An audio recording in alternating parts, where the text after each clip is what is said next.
Okay, this video is going to be a bit longer than usual because the time has expanded.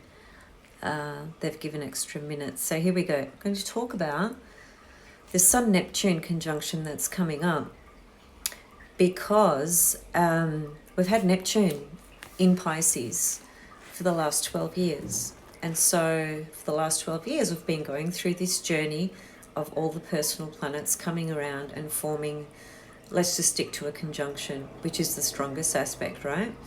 So depending on the range of the speed of the planet, like every year we have the Sun aligning with Neptune, every month we have the Moon aligning with Neptune, every year we have Mercury, etc., etc. This has been going on for a long time, so it's been quite an important process, but we're getting to the end of that. And here's the really important thing. Because Saturn ingressed into Pisces on the 7th of March, we are now entering, well, Saturn has taken over the Pisces domain, as it were. So the archetype of Pisces is heavily coloured and conditioned to an extent, and structured and shadowed by Saturn's presence in the sign of Pisces. So this, I'm going to do an in-depth talk on Saturn in Pisces, but just very quickly, for the next couple of days, we've got the Moon in Scorpio, water sign, which is actually, today it's been forming a trine to the Moon, which is one of the better aspects. If you're going to have a Saturn-Moon aspect, a trine is probably the ideal. In any case, that energy only really was present there for a few hours, really. So as the Moon moves on, it's moving away from Saturn, right? And so at the moment, the Sun is 20 of Pisces, Neptune's 24 of Pisces, and so the conjunction is there, it's building up, the Sun's catching up to Neptune. And typically a Sun-Neptune conjunction, you know, at best at a highest level from a spiritual perspective, let's say, here's some keynotes. So a serene and radiant nature, enhanced access to imagination, inspiration, impulses towards spiritual self-discovery and higher purpose, a perception of divine meaning permeating the creation, tendencies toward self-deception and escapism, dissolved feelings of selfhood and certainty, lack of purpose or direction, potential for psychic inflation. Now, this certainly is a theme that can come up strongly for those natives that have a Sun-Neptune aspect in their chart, particularly a conjunction, square or opposition for that matter. And here's some other further, shadow qualities: a dissolved sense of selfhood and certainty, a lack of purpose or direction, feelings of weakened vitality or vulnerability, and increased susceptibility to colds and infections.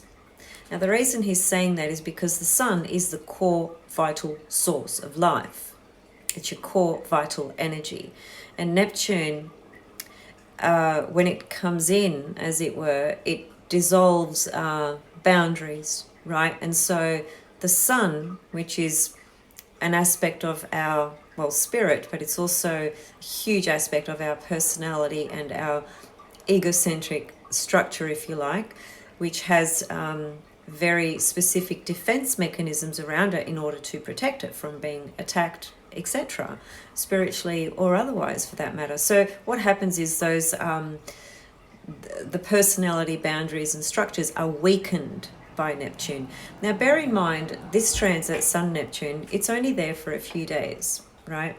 But, you know, for some person, this might be quite a potent mini transit, if you like, because there are other things reflected in that native's birth chart that are a similar kind of signature or theme. So there's layer upon layer upon layer. And that's typically when I see something pretty significant shifting in a person's life, you can usually see it in a number of different ways, not just through one single transit.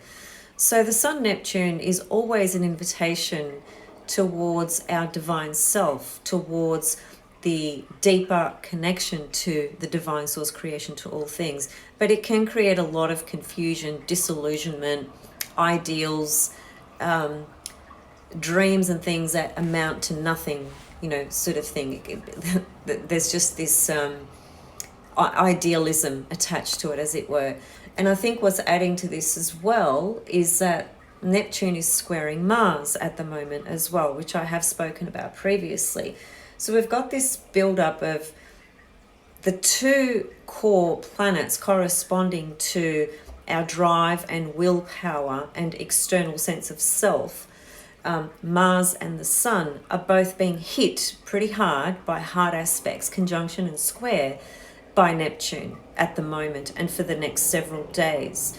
But the fact that Saturn has now ingressed into Pisces, it's going to actually help a lot. It's going to help with that component of our idealism that just reaches in fields that are not necessarily possible in the person's reality because of their circumstances. There's nothing wrong to dream and to have beautiful visions and so forth, but in reality, not everything does come to fruition in any given lifetime. Sometimes there are things that we just have to accept we'll never have. They'll never arrive.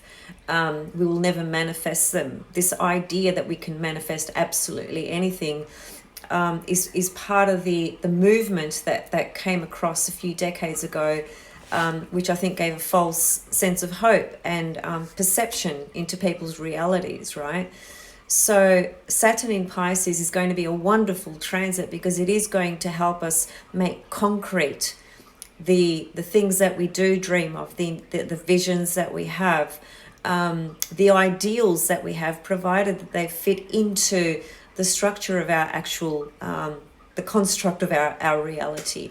So anyway, in the next few days, while this Sun-Neptune alignment is occurring and the Mars square Neptune is occurring, Saturn in Pisces can help a lot. Otherwise, without Saturn in Pisces, the Sun-Neptune and Mars-Neptune can be an absolute remedy for complete disillusionment and disappointment and deception. But Saturn takes us into what's real, what's really happening, what's real, and what we can realistically create and do for ourselves in our situation, in our circumstances, in our dreams, whatever it is. So I really love Saturn moving into Pisces. And as I said, I'm going to come back and do a really in-depth talk on that because I've done so much reflection on it. And there's just so many fascinating things to talk about. But fundamentally, it is about Saturn reaching the end of the wheel, right? Pisces is the last sign in the wheel, the last sign in the zodiac. So there's a collective completion that's like really at that culmination period. It's like right at that tipping edge at the moment. So there is a sense of certain things dying and leaving. Certain dreams may have to die, and other dreams will actually be made real because of the commitment and investment and realistic approach we take towards making that happen. That's the beautiful thing about Saturn in Pisces. It makes our dreams concrete, but we have to be realistic. So this mini transit with Sun Neptune, once again, is aided by Saturn's presence in Pisces. So that Sun Neptune now has one of the other gods, Saturn, in that sign. And so I feel like typically this transit can take us a little bit off into la la land, as it were. I mean, spiritually it's wonderful, but the reality is for most people, a few days is not going to enlighten somebody. It's not going to produce that result, as it were. It's going to be more likely, oh, here it comes, it's running out. Anyway, look, I'll leave it there, but I just wanted to quickly jump on and just share a couple of comments about these upcoming transits just over the next few days. So hope this helps, and see you soon with much, much more.